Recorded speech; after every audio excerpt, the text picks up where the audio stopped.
그다음에 정관재, 그다음에 정재호 이런 사람들도 8월 말까지로 끝났다고 했습니다. 그런데 미처 금도굴이 끝나기도 전인 8월 중순경부터서 백주름이가 그 목동에 있는 스포츠 조선에 연재물을 시작합니다. 남픽스.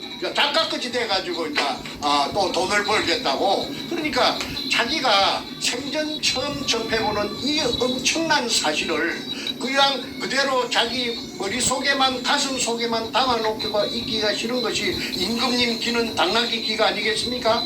사람은요 비밀을 혼자 간직하기 싫어요. 말을 하고 싶어요. 자랑하고 싶어요. 이런 본능이 있다고 저는 알고 있습니다. 그래서 이게 목동의 스포츠 조선을 찾아가서 연재물을, 지가 무슨 작가라고 연재를 시작하는데, 이 연재를 하면은 제가 경남 산청군 신안면 사람이기 때문에 제가 스포츠 조선은 저 시골까지 안 오니까 정충대는 모를 것이다 하는 아마 그런 생각으로서 안심하고 수도권에서만 스포츠 조선이 많이 팔리니까 한 것 같습니다. 그래서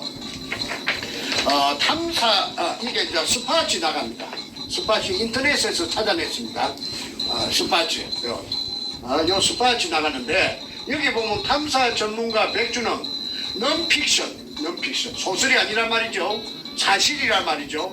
넌픽션 보물을 쫓는 사람들 본지 연재. 그래서 사진까지 요 뺏겨갖고 요 앞으로 요 집필 방향에 대해서 이렇게 소개를 했습니다. 그런데 금을 쫓는 사람들입니다. 그래서 이제 이게 말하자면은 실하 보물을 쫓는 사람들, 3부 66 글 백준영 일러스트 김동욱 해서 이렇게 사파까지 하면서 요 66회에 66번째 3부입니다. 부산항 잠수함 기지 보물 해가지고 나옵니다. 제가 한번 읽어보겠습니다. 비디오 테이프를 보자 인공물이 있다고 확신했다. 그러면 인공물인데 제가 시종일관 주장했던 거는 의뢰공장의 한 가닥이다. 일제 의뢰공장의 한 가닥이고 그 속에 금이 이등충이라는 항도세 포대에 마다리 포대에 금이 가득 들어서 백옥이 백백이 차 있었다. 아까 박종수도 그 아까 백준음이 옆에 그 도둑놈 서도둑놈 김성태 옆에 앉아있던 놈이 거기 48년생 해병대 출신 용산역 앞에 깡패 탁종수입니다. 그 탁종수가 쓴 학에서 봤지 않습니까? 그것도 6월 7월 8월 말까지 독을 했다고 했거든요. 금독을 했다고 했거든요. 그런데 이 정작 본인 작가님 백준음 사이코패스께서 신화 보물을 쫓는 사람들 스포츠 조선 연재 제66회 부산항 잠수함 기지 보물 이걸 연재를 하는데 이게 바로 아까 제가 뚫어서 찾았던 수평굴의 정체가 나타납니다. 이거는 바로 바른 말을 해놨어요. 이거는 거짓말 아닙니다.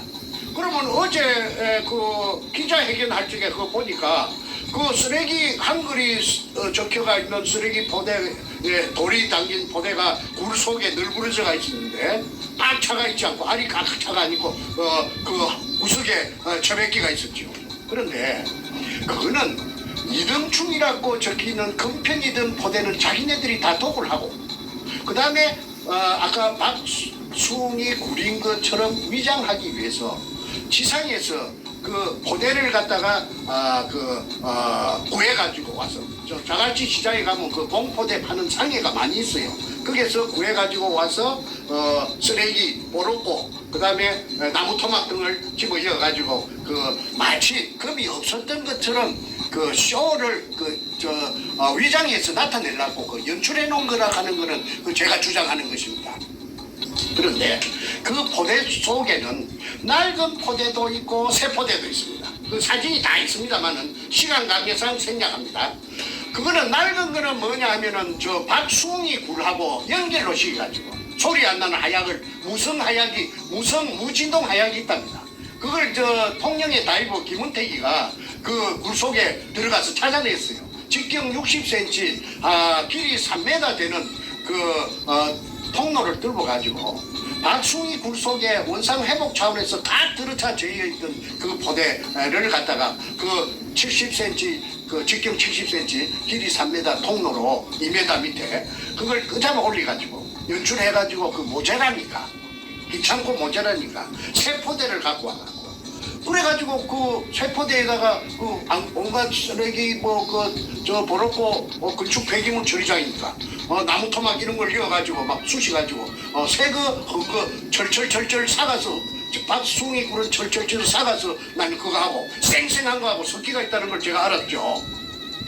그런데 이거는 그 YTN 황보현이라고 지금 일본 동경 특파원으로 가가 있는 사람이 있습니다. 이 사람이 그 신촌래기 기자 때 울산 담당이었는데 이 기자가 그 문현동의 금도굴의 그 방금 말한 포대, 세포대, 흠포대의 그 묶이는 저 조덩이, 포대의 조덩이를 갖다가 딱 홀치는 걸 갖다가 인계철선이라고 그 공사장에 철근 엮는 그 철사가 낭창낭창한 게 있는데 그걸 갖고 숙달된 기술자들은 잘 일시에 묶어버리는데 얘들은 그런 기술이 없으니까 그냥 굵은 젓가락 같은 철사를 가지고 막 투락하게 막 구멍을 억지로 뚫어갖고 해놓은 것을 이거는 조작한 것이다고 황보영 기자가 그 의혹을 제기한 적이 있습니다. 그 이후에 울산 그 현대백화점 앞에서 한 기자를 갖다가 납치하려고 이놈들이 억지로 차에 태우려고 난리를 치겠던 적도 있습니다. 어쨌든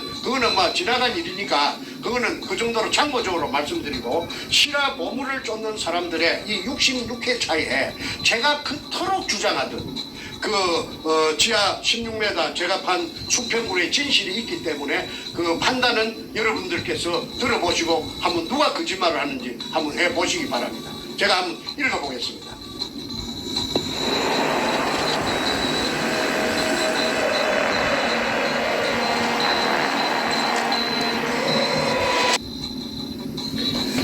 어느 날 최상훈은 그 제일 끝에 앉았는 그놈이 다이버 그놈입니다. 최상훈이 잔뜩 흥분된 목소리로 전화를 걸어왔다. 백형, 백주는 말하죠. 백형, 김성태가 뚫은 곳에 무인 카메라를 넣어보니까 지표면에서 4m까지 물이 차있고 그 밑으로는 안반인데 지하 16m에서 수평 동굴이 나왔어. 그리고 그 동굴 입구에는 마대로 차곡차곡 동굴을 막아 놓았어. 차곡차곡 동굴 입구를 막아 놓았어. 그러면 그 공간이 없이 각 들어차져 있다는 말이죠. 30분 동안 카메라를 돌려가며 촬영했지만 자신의 생각으로는 과거 일본 군들이 파놓은 동굴 입구를 정확하게 관통한 것이 틀림없다는 것이었다. 다이브 어제 마이크 잡고 씨부리던 거짓말하는 그놈입니다.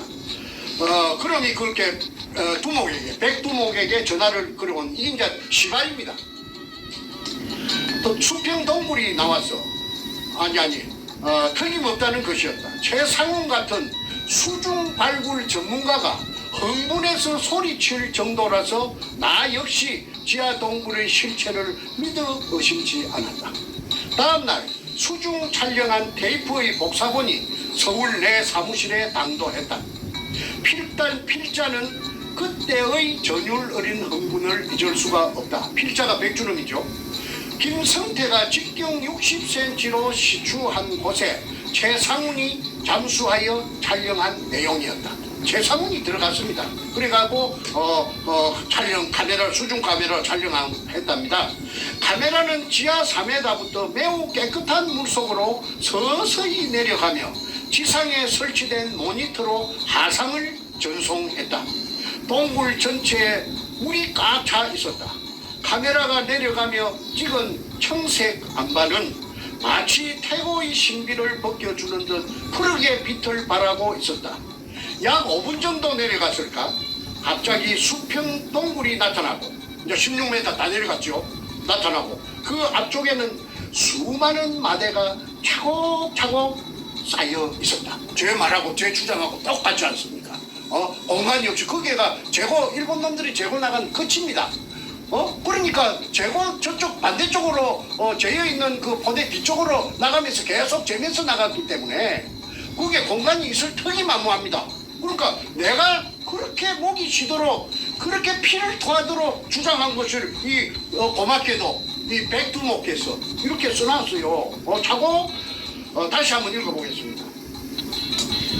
그 앞쪽에는 동굴의 입구를 말합니다. 앞쪽에는 수많은 마대가 차고 어지럽게 난잡하게 흐트러지게 쌓여 있는 것이 아니고 차곡차곡 쌓여 있었다. 질서정연하게. 어제 최상훈이 감격해서 소리친 문제의 그 장면이었다. 최상훈은 감격에 기운 나머지 집으로 테이프를 가져가 부인이랑 밤새워가며 이젠 고생 끝! 행복 시작이라고 소리쳤다고 한다. 필자 역시 16m 안반 지하에 자연적으로 생긴 굴이 아닌 분명 인공굴이 존재한다는 사실을 더 이상 의심할 여지가 없었다. 마대를 차곡차곡 쌓아놓은 굴 입구 반대쪽은 큰 안반이 막고 있었다. 불현듯 일본 군들이 패전 후 도망가며 굴 입구를 폭파했던 흔적일 것이라는 생각이 스쳐 지나갔다. 이날 매작물 발굴 업계의 후배 김인호가 찾아왔길래 지하 동굴 비디오 테이프를 보여주었다. 그 역시 벌어진 입을 다물지 못했다. 하지만 그 누가 짐작이나 했으랴. 그 순간의 어리석은 판단과 결정이 앞으로 나에게 다가올 뼈저린 고통의 서막이었음을 나는 비디오 자료와 투자 계획서를 가지고 10여 팀 이상의 투자자들과 미팅을 가졌다. 이게 이제 그 돈을 구하는 겁니다. 그러나 결과는 기대를 완전히 비껴갔다. 당시의 정국은 7개월 이상 이용호 사건으로 요동치고 있던 때였다. 이용호라는 진도의 죽도의 보물이라고 그 게이트가 국회에서 청문회가 열렸죠. 설령 이용호와 아무런 관련이 없더라도 보물에 관한 말을 입에 담는다는 자체가 어려운 시기였다. 언론 매체들의 대대적인 보도로 보물선 발굴에 대해 부정적인 여론이 확산됐기 때문이다. 보물선 얘기를 꺼냈다가 망신만 당했다는 사람도 많아졌다. 이게 이제 66회입니다. 그 다음에 67회. 왜 이걸 이러느냐면 이제 땅을 산 김홍라이를 찾아가서 접촉하는 장면이 있기 때문에 제가 이걸 낭독합니다. 두 번째 67회. 나는 비디오와 투자 계획서를 투자자들에게 보여주었다. 그들은 딱히 아니란 말은 하지 못했지만 미심쩍어하는 듯 했다. 설마 이렇게 좋은 일이 자신들에게 올 정도라면 뭔가 모르는 사실이 숨겨져 있을 것이라는 의심이었습니다. 일확천금의 꿈이 눈앞에 보이지만 결코 현실로 이루어질 것 같지 않다는 판단이었을 것이다. 결국 투자자 유치는 별다른 진척을 보이지 않았다. 그래서 우리는 주식회사 설립 문제를 의논하기 시작했다. 필자는 이 문제를 본격적으로 협의하기 위해 부산으로 내려가는 길에 잠깐 대구에 들렸다. 한 투자자와의 미팅 약속 때문이었다. 지하 동굴이 찍힌 비디오를 스폰서들에게 보여줘도 그들은 설마하며 투자를 망설이는 상황이었다. 예상대로 대구에서의 투자자 미팅은 별로 시통치가 못했다. 뭔가 모를 불안감을 안고 그날 오후 늦게 부산에 도착해 김성태, 조옥규는 김성태의 중마고 돌팔이 지가이산 조방 앞에, 그 다음에 다이버 최상훈 등을 만났다. 김성태는 최근 보물 발견 후의 지분 문제 때문에 정충재와 갈등을 빚은 탓인지 마음이 편치 않아 보였다. 나는 김성태의 입장을 충분히 이해했다. 하지만 그렇다고 선뜻 두 사람 사이에서 누구 한 사람의 손을 들어주는 것도 바람직한 일이 못 된다고 생각했다. 좀 더 분명히 말하면 그들을 만난 지 불과 20여일밖에 되지 않은 터라 섣불리 누구의 잘잘못을 따지기가 쉽지 않은 탓이었다. 하지만 이 발굴 사업을 진행하려면 당사자들끼리 한자리에 모여 분명하게 입장을 정리해야 했다. 나는 그들에게 단호하게 말했다. 우리는 서로 믿어야 합니다. 신뢰 없인 아무 일도 못합니다. 갈등이 계속될 경우 나는 이번 일에서 손을 떼겠습니다. 그날 저녁 몸이 파김치가 된 채 서울로 올라왔다. 온갖 생각으로 머리가 아파왔다. 막 잠을 청하려고 하니 김성태로부터 전화가 걸려왔다. 그는 혼란스러움에 빠져든 나를 설득하기 시작했다. 정충재의 발굴 지분은 약 20% 정도를 주는 것으로 해서 일단 주식회사를 먼저 만들자고 제의했다. 그동안 이 일을 도와주었던 모든 투자자들을 이사나 고문으로 영입해서 정상적인 발굴 작업을 벌린다면 문제가 없다는 논리였다. 이거 이제 됐으면 정충재에게 발굴 지분 20% 정도를 주자고 이제 저희 똘마니, 그러니까 똘마니 조수, 좋은 말로 조수, 소도동무 김성태가 이제 주인이 됐어요. 백준엄이 이 사이코패스가 나타나니까. 그래서 정충재 몫으로 요 한 비춰 주실랍니까? 20%를 배당해 놨습니다. 20%. 그런데 여기에 정충재는 저 주주총회 창립 발기 호세도 살비 할 때 저는 안 갔기 때문에 그거 하는 줄도 몰랐기 때문에 20%가 된 줄 몰랐습니다. 이 20%는 제가 인정한 20%가 아니고 오늘 이 글을 읽어보니까 김성태라는 나의 조수, 나에게 온갖 아첨을 들든 내가 죽으라 하면 죽고 살아 하면 살든 내한테 눈도 똑바로 크게 못 쳐다보는 그 항소 같은 김성태가 이제 새로 나타난, 굴을 뚫고 나서 나타난 이 교활한 백두목에게 20%를 정해갖고 요게 박아놨다는 것이 여기 나타납니다. 요게뿐만 아니라 또 있습니다.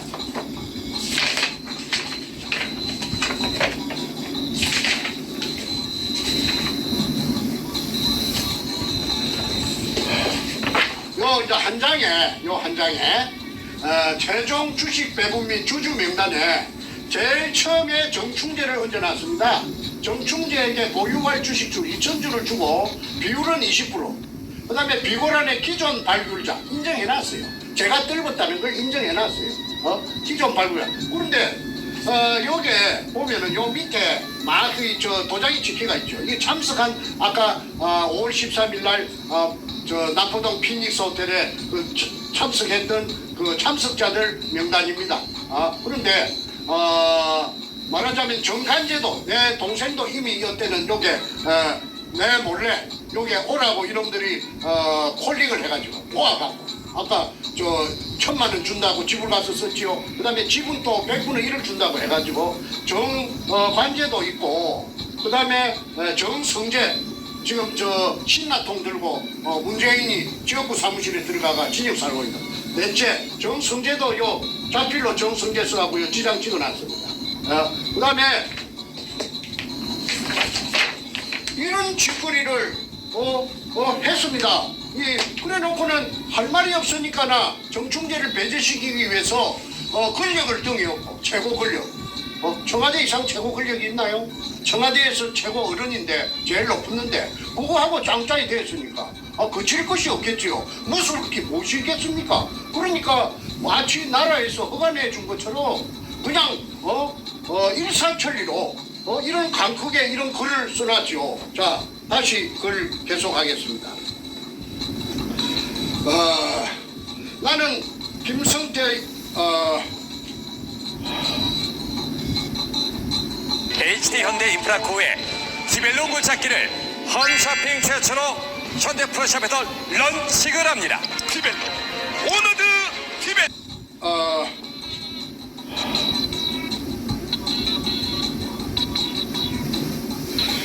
일견 일리가 있다는 생각이 들었다. 하지만 나는 대답을 주저했다. 그러니까 주저했다. 이 말은 김성태가 이렇게 하자 저렇게 하자 이제 모사를 끼미는 것을 백준엄이 처음에는 선뜻 응하지 않았다는 말입니다. 일단 그 자리를 벗어나고 싶은 생각이 우선이었다. 그로부터 며칠 동안 나는 정말 많은 고민을 해야 됐다. 또다시 실패한다면 인생에서 실패를 이놈이 무수해요. 그러니까 이 정충재를 배제시킴으로써 실패가 됐답니다. 정충재가 만만치 않은데 실패가 된다면은 이 인생에 이런 기회가 다시 올 수 있겠나 하는 그런 걸 갖고 고민했다는 말입니다. 그때 받을 상처는 나로서는 감내하기 힘들다는 생각이 미쳤다. 하지만 하루에도 몇 번씩 김성태의 중마구 돌팔이 치과의사 조옥규, 최상훈, 그 남포동 뭐니까 다이브 쇼 하는 최상훈 등이 신천지 백화점 1층에서 번갈아 가며 날 설득했다. 아, 결국 나 이럴 수밖에 없구나. 또다시 나는 흔들리고 있었다. 그러니까 백주름이는 자꾸 새놈이서 조사대치니까 정충대를 대통령까지 뒤에 있는데 그 촌놈의 새끼 그 진주 사는 정충대 그 새끼 그거 팽 시켜버리자 이 말을 그렇게 저 최상훈, 조옥규, 김성태 서희서 백주름에게 이제 압박을 가한다는 말입니다. 이제 68회 세 번째입니다. 고민을 거듭하던 나는 결국 김성태 등의 강곡한 요청을 뿌리칠 수 없었다. 결국 그들의 요구에 따르기로 결정하니 한결 마음이 편했다. 물론 많은 어려움이 예상되지만 목적지까지만 가면 된다는 생각을 하니 자연스럽게 불면증도 해소됐다. 그렇게 잠도 못 잘 정도로 그 갈등을 겪었다는 말이죠. 어쨌든 당분간은 좀 더 참고 인내하기로 하였다. 한번 결심한 이상 나는 추진력 있게 이를 밀어붙여야 했다. 부산으로 내려가서 그동안 이 작업에 투자했던 모든 사람들을 모아달라고 했다. 이 사람들이 이제 그 죄를 잡아연 사기 피해자들이 됩니다. 총 20명이었다. 그 중에는 순박하기 이를 데 없는 시골 사람들도 있었다. 농사를 지으며 어렵게 돈을 모아 보물선 탐사를 도와준 이들이었다. 나는 최선을 다해 사업 계획을 설명했다. 그들은 나의 회사 설립 취지에 적극 지지해 주었다.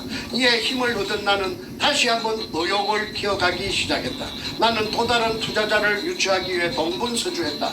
평소 호영호재하며 8년간 만나온 이승우를 찾아갔다. 그는 서울 강남 신사동에서 부동산 전문회사를 경영하고 있었다.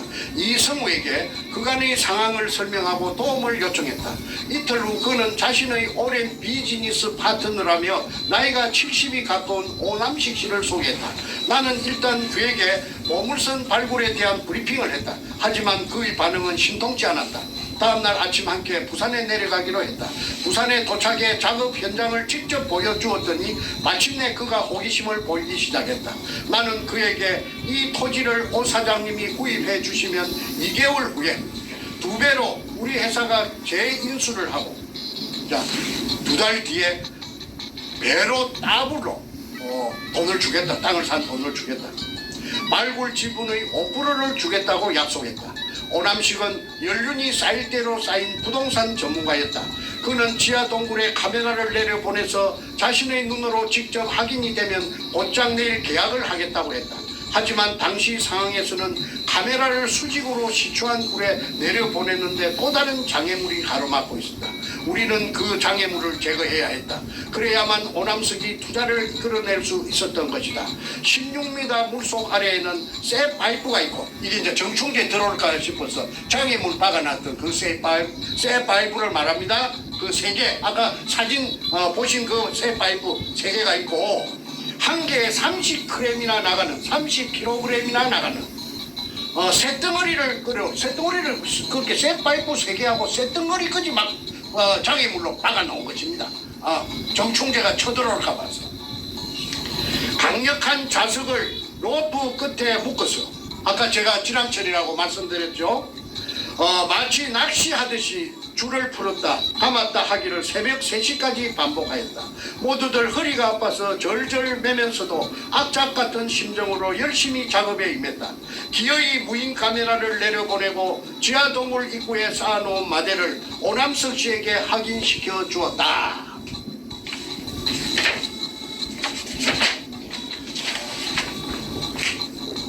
다시 66, 67, 66 네 번째입니다. 오남석은 고개를 끄덕이며 투자하겠다는 의사를 분명히 했다.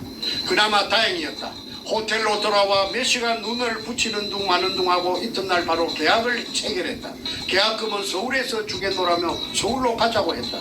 이제나 저래나 계약금만 기다리던 내게 또다시 땅이 꺼지는 듯한 소식이 들려왔다. 주위에서 반대가 심해 정식 계약이 힘들다는 연락이 온 것이다. 새벽까지 불을 밝혀가며 장애물 제거와 촬영을 위해 혼신의 힘을 쏟았던 김성태, 최상훈 등을 생각하니 밤잠을 이룰 수가 없었다. 하지만 여기서 주저앉을 수는 없었다. 다른 투자자를 찾아 나섰다. 문득 떠오르는 얼굴이 있었다. 4년 전부터 알고 지내던 김홍랑 씨였다. 4년 전부터 전라도 광주에 그 청와대 그 여자 기공사 김대중 대통령의 기공사 김홍란이를 집은 강주 아까 강주시 서구 지평도 금호 쌍용 아파트라고 했죠. 그 여자가 등장합니다. 그녀는 어렸을 때부터 신통력을 지닌 사람으로 유명했다고 한다. 그녀의 손이 닿은 환자들이 완쾌됐다는 소문이 나자 병을 치료하기 위해 찾아오는 사람들로 문전성시를 이루었다고 한다. 그녀는 한때 신앙생활도 했지만 보이지 않는 초능력의 세계를 완전히 잠재울 수는 없었다고 한다. 나는 그녀에게 전화했다. 6개월 전 한 번 통화한 기억이 있었기에 혹시나 목소리를 잊어버린 것은 아닐까 조바심도 났다. 하지만 그녀는 전화를 받자마자 특유의 정감 어린 목소리로 반가움을 표시했다. 내일 시간이 있으면 부산에서 만나자고 했더니 흔쾌히 승낙했다. 잠시 후 그녀는 다시 전화를 걸어와 비행기 편이 없어 성룡차로 가겠으니 내일 오전 11시 부산에서 만나자고 약속했다. 나는 뭔가 희망이 있을 것 같은 예감이 들어서 부산의 최상훈과 김성태에게 손님 맞을 준비를 하도록 당부했다. 약속대로 김홍랑 씨는 모습을 드러냈다. 나와 최상훈, 김성태 등은 그녀를 상대로 다시 브리핑을 시작했다. 그동안 꼼꼼히 모아온 자료도 제시했다. 그리고 그녀를 직접 시추 장소로 데리고 갔다. 시추 장소가 아니라 제가 뜰은 그 수직구로 따라갔다는 말입니다. 장소에 도착한 그녀가 해준 말은 다시 한번 나를 어리둥절케 했다. 내가 여기 있는 한 건설업체 회장님을 치료하기 위해 매주 부산에 오는데 꼭 이것을 지나쳐 가거든요. 한데 이상할 만큼 이 장소에서 꼭 뭔가 있을 것만 같은 암시를 받았는데 그런데 오늘 내 자신이 진짜 이 자리에 서 있게 되다니 우연치고는 너무나도 기이하지 않나요? 그녀의 말처럼 필시 이날 우리의 만남에 뭔가 보이지 않는 인연의 끈이 작용한 것일까? 아니, 나는 사실 억지로라도 그렇게 생각하고픈 심정이었다. 40m 높이의 시멘트 옹벽을 응시하던 그녀는 저 옹벽 뒤에 뭔가 반드시 숨겨져 있다고 말했다. 나는 그녀를 최상훈의 사무실로 데리고 가 최상훈의 사무실이 자갈치 시장 입구에 있는 신천지 백화점 1층의 다이브숍을 말합니다. 동굴 안을 촬영한 비디오를 보여주었다. 그러니까 제가 뚫은 그 동굴 수직구 밑에 수평 굴속을 찍은 사진 비디오를 보여주었다 이 말이죠. 한순간도 놓치지 않으려는 듯 그녀의 눈은 반짝거렸다. 갑자기 수평 동굴이 나타나면서 이었고 켜켜이 쌓아놓은 국방색 마대가 드러나자 그녀는 갑자기 핸드백을 열고 전화기를 꺼내 들었다. 그녀의 남편에게 하는 전화였다. 그녀는 한급히 남편을 호출한 후 나와 함께 자갈치 시장의 한 호텔 커피숍으로 자리를 옮겼다. 그리고는 희망적인 답을 주었다. 이번 일은 내가 직접 투자해보고 싶다는 것이었다. 그래도 가정이 있는 사람으로서 남편에게 동의는 구해야겠다는 말도 덧붙였다. 자, 이게 진실입니다. 이게 지어내서 쓸 수 없는 거죠. 그놈 새끼가 그 사이코패스가 무슨 지가 소설가라고 이걸 지어내 쓰겠어요? 실화라고 했는데. 자, 나는 투자 조건을 설명했다. 토지 매입만 해주시면 됩니다. 보셨다시피 동굴은 이미 확인된 것이니까 설령 그 안에 기중품이 없다 치더라도 동굴을 이용해 관광지를 만들면 일제 의뢰공장이란 말이죠. 관광지를 박숭이 굴이 무슨 관광지가 됩니까? 사업성이 있지 않겠어요? 그리고 만약 보물이 나왔을 경우 국가 지분과 세금 등을 뺀 금액에서 5%를 지분으로 내놓겠습니다. 그녀는 이런 내 제의에 매우 만족해했다. 그러면서 만약 발굴이 성공해서 그런 행운이 내게 온다면 어려운 사람들을 위해 봉사단체를 만들고 싶다고 했다. 잠깐만 여기서 설명 좀 하겠습니다. 이 여자가 지금 부천역 앞에 1000억대의 빌딩을 가지고 있고 그 남부터미널구에 그 큰 높은 아파트 110평에 살면서 온갖 호의호식을 누리고 기부인으로 행세하고 있답니다. 벤츠 마이바 600을 타고 다닌다고 제가 어떤 정치인에게 들었습니다. 자, 계속하겠습니다. 그 여자가 그 기공소를 운영할 때는 IS 동서는 봅니다. 쓸모없던 땅에서 기공소를 운영할 때는 그 2002년 이전에 그 금독을 이전에 할 때는 서울 강남의 신사동 그래서 명상문이라는 기공소를 했는데 그게 지금 민주당 더불어민주당 출신의 그 기라성 같은 국회의원들이 주로 여자 국회의원들이 거기가 집합소랍니다. 그리고 동경에서도 이 여자가 소문이 났더라고요. 그러니까 돈이 없는 사람들은 상대하지 않고 아주 VIP들만이 상대를 하는데 이 여자가 그 업소 명사문에 일주일에 나흘 있고 3일은 자기 집이 있는 광주 서구 지평동 금호상용 아파트에 있다가 4일은 서울 3일은 광주 하는데 그때 어떤 정치인이 그 이름 들미면 다 압니다마는 그 정치인이 이 여자에게 기공 수련을 한 2년 반 정도 받으러 다녔기 때문에 이 여자를 잘 안답니다. 그런데 이 여자가 그 당시에 집세를 한 달에 못 줘가지고 절절 면접도 한두 번이 아니래요. 그러니까 임대료를 못 줘가지고 월세를 못 줘가지고 그래 한 여자가 지금 마을바위를 타고 다니고 1000억대 그 정치인이 그렇게 하더라고. 저 부천역 앞에 1000억대 2000억대짜리 빌딩을 갖고 있고 그 다음에 110평짜리 그 아시아나 아니 저 남부 터미널구에 자이 아파트인가 그 어마어마한 아파트에 산다는 정보를 저한테 준 적이 있습니다. 자, 계속하겠습니다.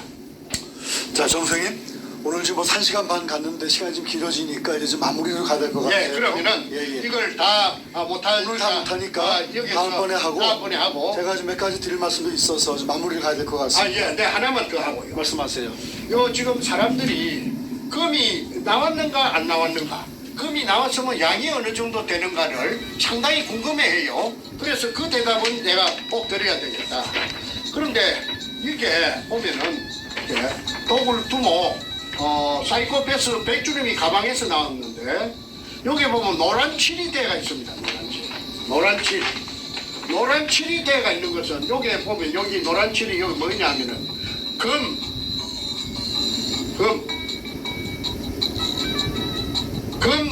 품목이 노란색으로 되어 있습니다.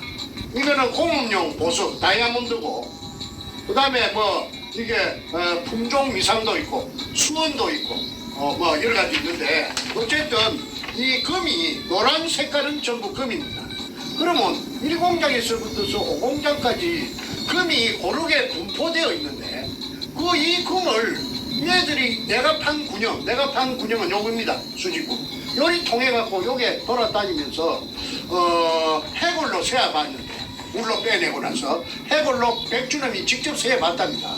세어봤는데 980개라고 그 말이 관천에 사는 대구 사람 아무개 씨가 저에게 백주름이하고 직접 들었다고. 백주름이 잘 아는 사람 형님 동생 아는 사람인데 백주름이가 직접 말하더라. 980개라고. 그걸 들은 사람이 여럿이 있습니다. 만약에 앞으로 입증을 할 때가 있으면 그 사람들이 다 정인이 돼 줄 거라고 보고 그 사람들이 확인서도 써줬습니다. 자, 그 다음에 입증된 부분은 다음 시간에 하기로 하고 오늘 시간이 많이 갔기 때문에 오늘은 여기서 일단은 시간이 그렇게 빨리 흘렀나요? 제 언급하는 건 설명은 그만하기로 하고 질문을 받아보겠습니다. 자, 전 선생님 오늘 제가 이제 마무리하는 차원에서 몇 예. 가지 질문을 드리고 예. 또 드릴 말씀이 좀 있고 하니까 예. 예.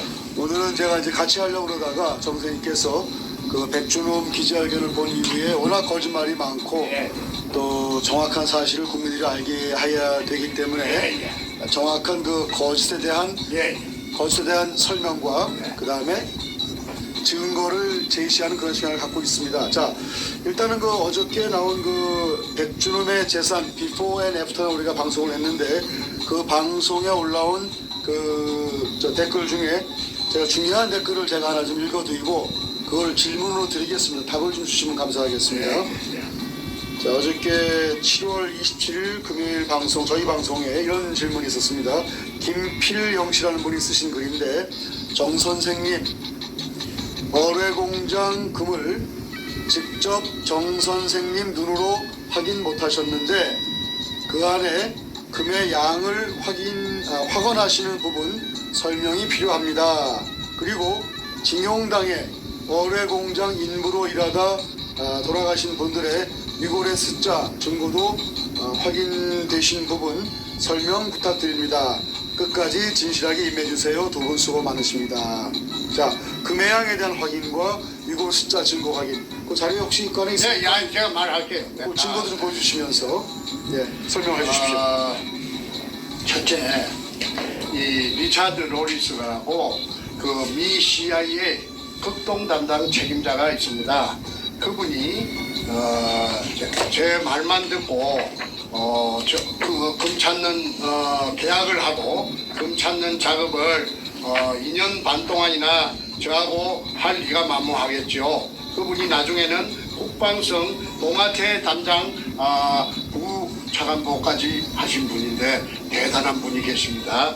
그런데 그분하고 저하고 사이에 그 비밀 계약을 한 서류가 문건이 있기 때문에 일단 이것부터 먼저 보여드리고 부수적으로 설명하겠습니다. 이거는 이게 인천에 영암모자 인천방송 주주 일대 주주 백성학 씨도 여기에 사인이 되어 있습니다. 그거는 책에 다 공개가 되어 있기 때문에 그런데 이게 이제 CIA가 뜬금없이 왜 여기 나오느냐면 CIA가 아시다시피 제일 세계에서 정보를 많이 아는 그 정확한 정보를 아는 근데 이분은 중국에서 일본 군들이 약탈했다는 것을 45년 올 한 달 동안 이걸 알아내가지고 한국에 내가 만날 당시에 거슬러서 30년 전에 한국에 이거 찾으러 왔답니다.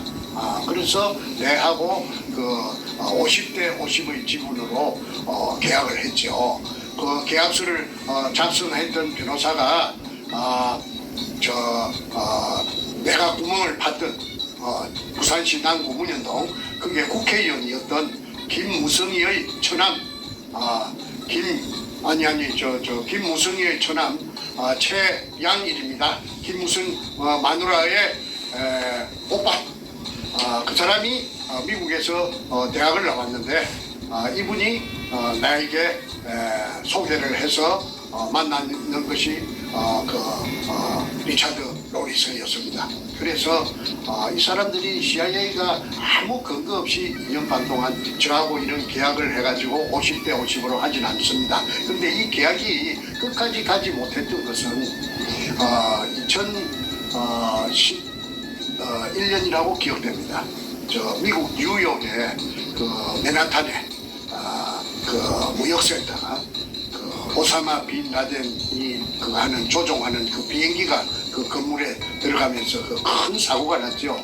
그것 때문에 그 1년간 그 딜레이 연기하자는 그 미국에 그 엄청난 재앙이 왔으니까 그걸 제가 거절을 했기 때문에 그 미국 사람들하고 2년 반 만에 끝이 났고 제가 독자적으로 그런 과정이 있었기 때문에 독자적으로 그 다음 해 3월 1일 날 제 혼자 힘으로서 그 수직구를 완성했었고 그 다음에 이제 금을 봤느냐 했는데 그 금을 제가 봤죠.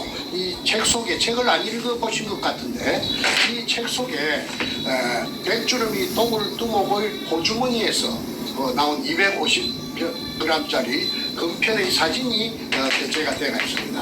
그래서 그 금을 금덩어리를 호주머니에 이어가 당겼던 이유는 아마 투자자를 모집하려면 금을 보여줘야 되니까 그래서 금덩어리를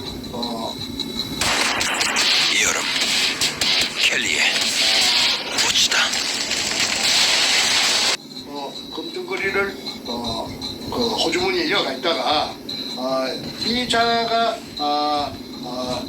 조폭들에게 뭐 긴 이야기는 그 번거로우니까 생략합니다. 조폭들에게 납치를 당해가지고 지리산까지 가게 됩니다. 그때 내가 마루에 올랐을 적에 이 사이코패스를 낚아가지고 들어가지고 아주 왜소하니까 들어가지고 이게 그 250g짜리 금편입니다. 100 주름이 소지했던 금편 설명을 했죠. 이 두께는 사진을 찍을 수가 없었죠. 그러니까 이 50g짜리 이거는 250g짜리입니다. 250g짜리, 500g짜리 그 세 가지 종류가 있었고 이걸 은행에서 돈처럼 예금도 하고 인출도 하고 또 암시장에서 굉장히 선호하는 그런 야미로 거래가 됐던 그런 사실도 제가 다 알아냈습니다.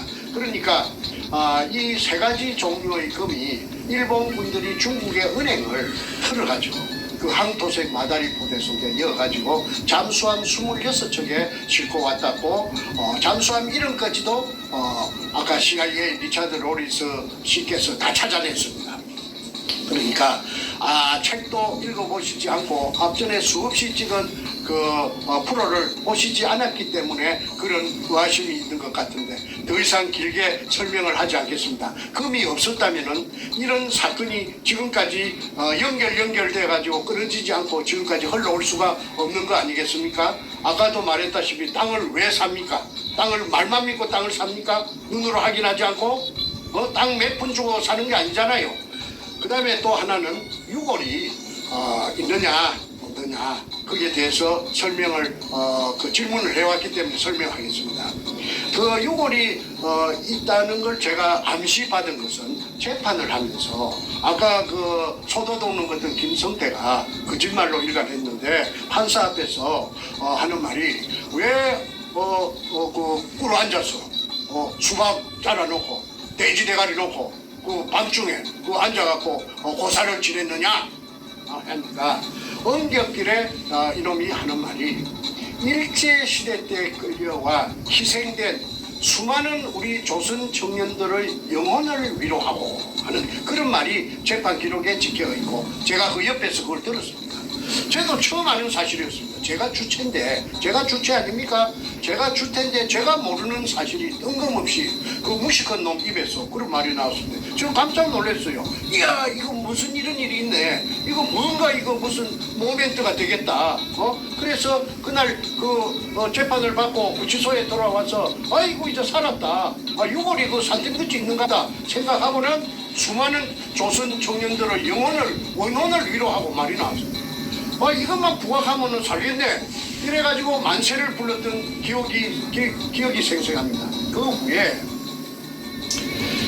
동으로 서로 남으로 북으로 다니면서 사방 알아봤지만 어디 알아볼 데가 없었는데 어느 날 내가 얼마 전에도 방송에서 이야기했습니다.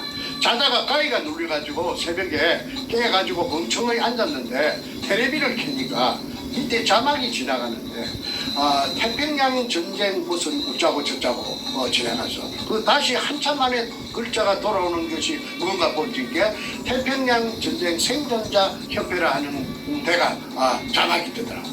그래서 그 다음날 그 전화로 114에 물어가지고 그 할아버지들이 봤는데 종로 어디라고 하죠. 삼가 어디라고. 그리고 그 찾아가서 내가 선태수라는 그 80이 넘은 그 당시에 그 회장님하고 앉아서 대화를 합니다. 아니 나를 어떻게 찾아왔어? 아니 저는 태평양 전쟁 생존자 협회 그런 단체가 있는 줄도 몰랐는데 오늘 그렇게 알고 내가 불가실히 찾아온 것은 내가 궁금한 게 있었습니다. 말해보시오. 아니 부산 문현동에 일제 의뢰공장이 있고 거기에 근무하던 무슨 사람들이 혹시 없을 회장님이 아시는 사람이 알 수가 없는가요? 했더니 그분의 눈에서 갑자기 그 큰 눈물방울이 두세 방울, 세 방울, 네 방울인가 모르겠습니다.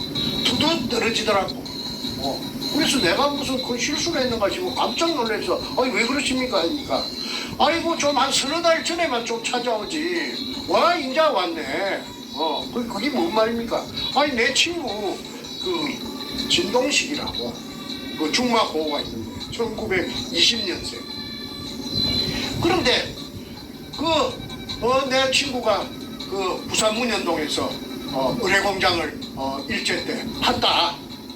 어떻게 팠느냐 하면은 진해 해군부로 징용영장을 받고 끌려갔는데 한 동네 청년 3명이 대구 대공동인가 어디서 갔는데 이 진동식 씨는 그때 결혼 6달 됐어요.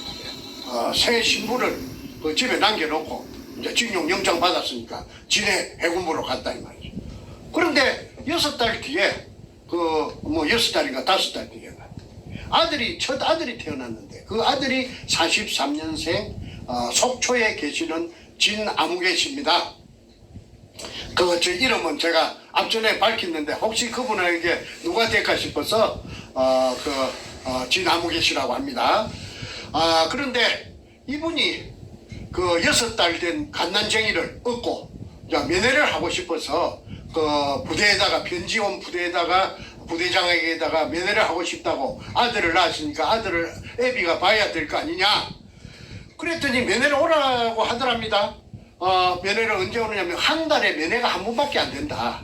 그것도 보름날 달이 밝은 날을 제일 밝은 한 달 중에 제일 밝은 밤을 보름밤이라고 하죠. 그 보름밤에 면회가 한 번밖에 안 되니 돌아오는 보름인 몇 년 몇 월 며칠 날 낮에 몇 시까지 그 통제부 해군 통제부 앞으로 오너라 지내. 그래서 그 애기를 얻고 대구에서부터 가니까 전국 각지에서 그 면회 온 사람들이 한 40-50명 되더랍니다.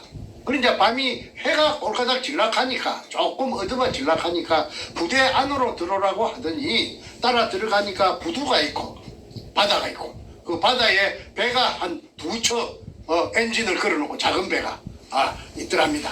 그래서 그 배를 타고 밤바다를 한 2시간 정도 휘황찬란한 보름달이 비추는 밤바다를 어딘 줄도 모르고 타고 갔는데 그게가 지금의 칠부두 앞인 문현동 바로 의뢰공장 있다는 그 옹벽 바로 바닷가입니다. 그래서 어떤 지정해 주는 텐트 안으로 들어가니까 들어가서 기다리니까 그 진동식 남편이 왔더랍니다. 그래서 남편이 하는 말이 저 건네 아들도 안아보고 처음으로 안아보고 저 건네 불빛이 바다 위에 희망찬란하게 출렁이는 그거가 부산이다. 여기는 부산이 아니고 동래군 서면 우합니다.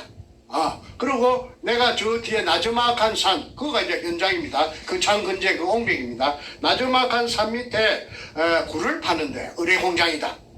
그 의뢰공장 속에 약 1000명이 3교대로 그 굴을 하루 종일 굴을 파고 있는데 나는 하약 발파 기술자이기 때문에 그중 월급도 많이 받고 대우도 좋다. 먹는 것도 다 차별이 나고 자는 것도 차별이 난다. 그러니까 걱정하지 말아라.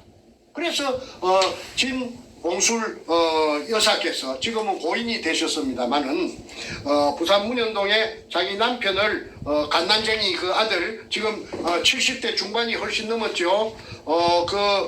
진영한 씨를 얻고 면회 갔던 것을 진영한 씨도 어른들한테 들은 걸 그대로 내한테 증명했고 자필로서 그 다음에 진영한 씨는 금봉술 씨는 초롱 같은 기억력으로 제게 자필 사실 진술서를 썼습니다. 여기 있습니다. 이거는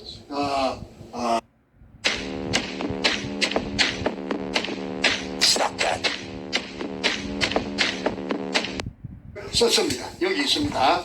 이거는 강원도 속초시 조양동 상원주택 나동 202호 근봉술 이 22년생, 남편은 20년생. 그걸 제가 한번 읽어보겠습니다. 이거는 위에 이 사진 있는 이거는 그 굴을 팠던 그 20년생 진동식 씨의 일제강제연행 한국생존자협회 회원가입 원서입니다.